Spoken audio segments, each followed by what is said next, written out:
बिस्मिल्लाहिर्रहमानिर्रहीम अस्सलाम वालेकुम व्यूअर्स। तो कैसे हैं आप? मैं अल्लाह की फजलो करम से आप लोगों की दुआओं से अल्हम्दुलिल्लाह बिल्कुल ठीक। और दुआ करती हूँ कि अल्लाह ताला हम सबको बिल्कुल ठीक रखे, खुश रखे, आबाद रखे, आजमाइशों से बचाए, बीमारियों से बचाए, आमीन आमीन। तो इसी के साथ आज की रेसिपी करते हैं स्टार्ट। लेकिन उससे पहले आप जानते हैं कि सबसे पहले सारी चीज़ों को हमें अरेंज कर लेना होगा ताकि कुकिंग करने में हमें आसानी हो जाए। लेकिन ये बताती चलूँ कि हम बना क्या रहे हैं। हम बना रहे हैं आज बहुत ही स्पेशल में village style burn and roasted chutney, और साथ हम बनाएंगे राइस, सिंपल राइस। तो बस ये रेसिपी बहुत ज़्यादा जो है वो मुश्किल नहीं है, बहुत ज़्यादा लॉन्ग टाइम के लिए, मतलब आपको टाइम नहीं चाहिए होता इसके लिए, लेकिन ये खाने में उतनी ही मज़ेदार है। तो चले आए, चीज़ें तो हम अरेंज करते हैं और साथ साथ दुआ कर लेते हैं उन लोगों के लिए जिनकी दुआ की रिक्वेस्ट थी। हमारे बहुत ही खास भी जिनका कहना था दुआ कीजिएगा कि बीमार हैं तो शिफा हो जाए। आमीन आमीन आमीन। अल्लाह ताला आपको सेहत दे, तंदुरुस्ती दे, ज़िंदगी दे, नेक सालिया फरमाबरदार बनाए आपको अपना और सबका। इसी के साथ बेघर को घर दे, बेरोज़गार को रोज़गार दे, बीमारों को शिफा दे, जो कैदी हैं उनको रहाई दे। आमीन आमीन ज़रूर कहिएगा, आपके आमीन से सब कुछ बदल सकता है। जी हाँ, तो बस हम लोगों ने चंद चीज़ें कलेक्ट कर ली और अभी जो है वो हम मेरे ख्याल से रेसिपी स्टार्ट करने वाले बन चुके हैं। तो सबसे पहले चूल्हे पे आप रखेंगे एक जाली। अगर आपके पास जाली नहीं है तो कोई भी जालीनुमा बर्तन रख लीजिएगा। अगर आपके पास जो है वो स्टैंड है जिसमें आप रोस्ट वगैरह करते हैं तो वो रख लीजिएगा। और उसके ऊपर रखने हैं आपने टमाटो लिए हैं मैंने यहाँ 3 अदद, और इसको मुझे जो है वो रोस्ट करना है, अच्छे से रोस्ट करना है। किस हद तक रोस्ट करना है? आपने इसको हमेशा हल्की आंच पे रोस्ट करना है ताकि बाहर से ये जो है हल्के हल्के से हो जाए काला, यानी कि जलना शुरू हो जाए इसका छिलका, लेकिन अंदर तक ये जो एक अपना फ्लेवर छोड़ चुका हो स्टीम एंड बर्न का। तो बस ये तो हो चुका है। अभी हम यहाँ रखेंगे 3 अदद फ्रेश लहसुन, देसी लहसुन के कलियाँ, और इसको भी हम इसी तरह से पकाएंगे जब तक अंदर तक अच्छे से ना पक जाए। 3 अदद सब्ज़ मिर्च ली मैंने यहाँ और इसको भी अच्छे से रोस्ट कर लिया। सब्ज़ मिर्च सबसे बारीक है, सबसे बाद में आई थी और सबसे पहले रोस्ट हो गई। और इसी के साथ टमाटर देखिए माशाल्लाह से अच्छे से सॉफ्ट हो चुके हैं और अपना फ्लेवर जो है वो एकदम यूनिक कर चुके हैं।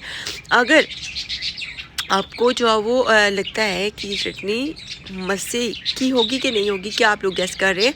आप लोगों ने मुझे फीडबैक में ज़रूर बताना है, लेकिन परफेक्ट फीडबैक आपने तब देना है जब आप इसको तैयार करेंगे, क्योंकि असल जो टेस्ट होता है, असल जो एक्चुअल रेसिपी होती है वो आपको तभी समझ आ रही होती है जब आप इसको बनाते हैं, फिर आपको पता चलता है कि कितना डिलीशियस है। और इसके साथ मैं आपको ये भी बताती चलूँ कि आप कढ़ाई ले, उसमें पानी शामिल कर दें, थोड़ा एक्स्ट्रा पानी, कि ये जो हमने चटनी बनाई ये ज़रूरी नहीं है कि आप इसको जो है वो लकड़ी की आग पे ही बनाएं।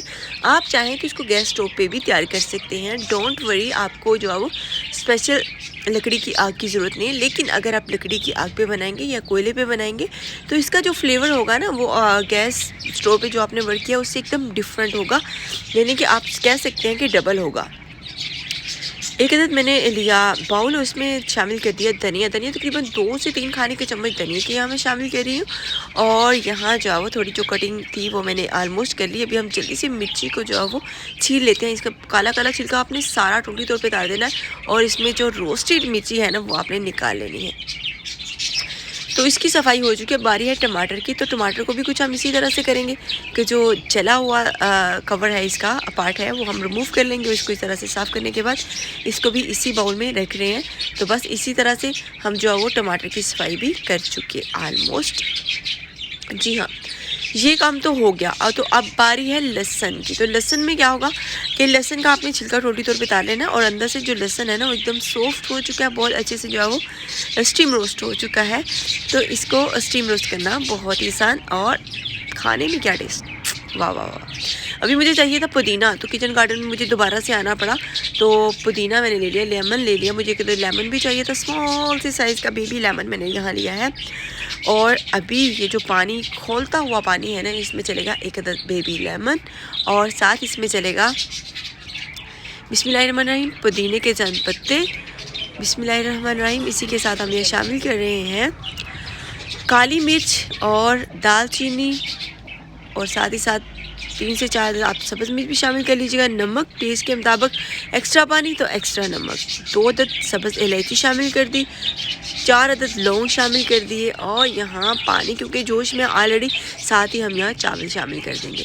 तो ये मैंने आपको बताया कि एकदम सिंपल चावल है, लेकिन चटनी के साथ इसका क्या ही स्वाद है, ओह आई कांट टेल यू। तो बस यही जो है वो अभी चावल को हमने शामिल करते ही इसको चम्मच हरा दिया अच्छे से, और ये जो था ना सारा, इसको मैं थोड़ा डीप बाउल में भी फिल वक्त शामिल कर रही हूँ, क्योंकि मैं हल्का हल्का से इसे मैश करना चाहती हूँ मैशर के साथ। ये आयरो मैशर आपके पास है तो ठीक है, नहीं है तो आप जो है वो इसको हाथ के मस से भी मसल सकते हैं।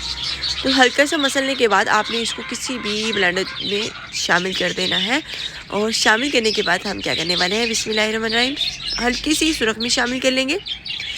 यहाँ सुरख मिर्च टोटली तौर पे ऑप्शनल है, आप ग्रीन मिर्ची से इसको बैलेंस कर सकते हैं। मिक्स मसाला शामिल कर दिया, 1/3 खाने का चम्मच नमक शामिल कर दिया टेस्ट के मुताबिक। यहाँ चावलों को अच्छे से आ चुका है जोश आने के बाद पूरे 4 मिनट तक आप इसको पकाएंगे। सुपर बासमती के चावल ही आपने, और इसको आधा घंटा पहले हमने भिगो दिया था, क्योंकि जो इसको पानी एक्स्ट्रा चाहिए होता है ना वो ये अब्सॉर्ब कर लेगा। तो बस अभी इसको जो है हम पकाएंगे पूरे 4 मिनट। तो 4 मिनट के बाद इसका क्या सीन होने वाला है वो आपको दिखाते हैं अभी। तो 4 मिनट के बाद का सीन हो चुका है, और खुशबू माशाल्लाह से बहुत अच्छी आ रही है। अगर चावल आपके सुपर बासमती के हैं तो फिर इसमें से बहुत मज़े की खुशबू आएगी। उसी कढ़ाई में हमने तकरीबन 1 टीस्पून जो है वो ऑयल शामिल कर दिया, जिससे कढ़ाई को अच्छे से हमने ग्रेस कर लिया। उसके बाद हम ये चावल जो है वो दोबारा से शामिल कर रहे हैं, क्योंकि अभी टाइम है दम का। तो मिट्टी की हंडिया में अगर आप ये यूज़ कर रहे हैं तो फिर ऑप्शन आपको ये बताती चलूँ कि आप इसे जो है वो कवर कर देंगे और इसमें ऑटोमेटिकली दम लग जाएगा, चूल्हे पर रखने की बिल्कुल भी ज़रूरत नहीं पड़ेगी आपको। और अगर आपको मिट्टी के बर्तन चाहिए तो आप ज़रूर रब्ता कर सकते हैं। डिस्क्रिप्शन बॉक्स में या इंस्टाग्राम पे आप जो है हमें फॉलो करें, वहाँ आप टेक्स्ट करें, DM करें, आपको हम जो है वो मिट्टी के बर्तन प्रोवाइड कर सकते हैं। जी हाँ, चटनी हो चुकी है तैयार, लेकिन अभी तड़का बाकी है, क्योंकि तड़का ना लगा तो फिर क्या मज़ा। लेकिन अगर आप तड़के के बगैर चटनी को एंजॉय करना चाहते हैं तो बिल्कुल कर सकते। तड़के के लिए मैंने लिया ऑयल, और साथ लिए मैंने ऑनियन सीड, और इनको लाइट सा मैंने जो है वो फरफरा लिया, फ्राई कर लिया। और बस